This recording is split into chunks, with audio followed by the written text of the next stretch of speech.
This is the Tombigbee Tales, and I'm your host, Shannon Evans. I write about a small town in northeast Mississippi on the Tombigbee River called Columbus, and sometimes I write about the rest of the state.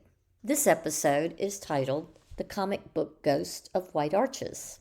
White Arches stands as one of the most distinguished homes in Columbus, its gleaming white columns and deep porches, a testament to 19th century Southern Italianate architecture.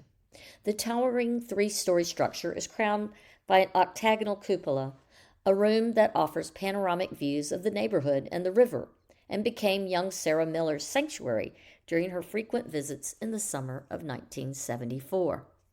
Sarah, just 10 at the time, often accompanied her 15-year-old sister Jessica to visit Hope Harden, whose family had owned White Arches for only a few years and was busily restoring it. Mrs. Harden, Hope's mother, was well known in the community not only as a beloved grade school teacher at Franklin Elementary, but also as the leader of a local Girl Scout troop. She had a particular gift for making children feel welcome. The cupola housed an impressive collection of comics from the 1960s and 70s, everything from Superman and Batman to Archie and Betty and Veronica.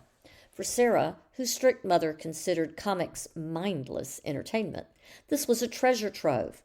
The comics were in tall stacks, stored in wooden boxes that lined the cupola's shelves. On a humid July afternoon, while absorbed in a particularly exciting issue of Superman, number 312, featuring a battle with Brainiac, Sarah felt what she described as fingers running through my hair, like someone playing with my ponytail. The touch was gentle but distinct. Marking her place with the second comic book, an issue of Wonder Woman, Sarah descended the stairs to find her sister. She was certain the big girls were trying to prank her. In the expansive kitchen, she found Jessica and Hope covered in flour, attempting to perfect Mrs. Harden's snickerdoodle cookie recipe. When Sarah inquired about anyone else being upstairs, Mrs. Harden's response was surprisingly matter-of-fact. "Oh, that was probably just Mary Oliver. She's quite fond of the cupola." Mrs. Harden returned to mixing a bowl of cinnamon and sugar. Sarah had no idea who Mary Oliver was, but she snagged a warm cookie and left to go curl up with the forbidden comics once again. Upon returning upstairs, both comics had vanished completely.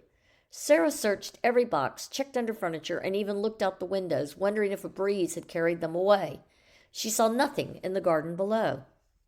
The following Saturday, Sarah returned to find both missing comics precisely where she'd left them, the Superman issue with Wonder Woman marking her place. As she settled into the window seat with Superman, the Wonder Woman comic suddenly lifted itself from the side table and sailed through the air, landing perfectly in a wicker basket across the room. Sarah's yells brought Jessica and Hope running. Though skeptical at first, they witnessed several inexplicable events that afternoon. Comics changing positions when no one was looking, the sound of pages turning in midair, and the distinct feeling of being watched.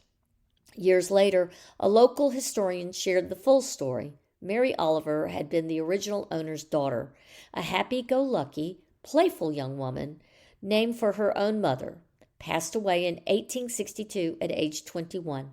The cupola had been her favorite reading spot, and according to family lore, she still maintained a particular interest in how reading materials were handled there. Today, White Arches remains a landmark in Columbus, and the story of the comic book ghost has become a favorite memory shared between the sisters Sarah and Jessica.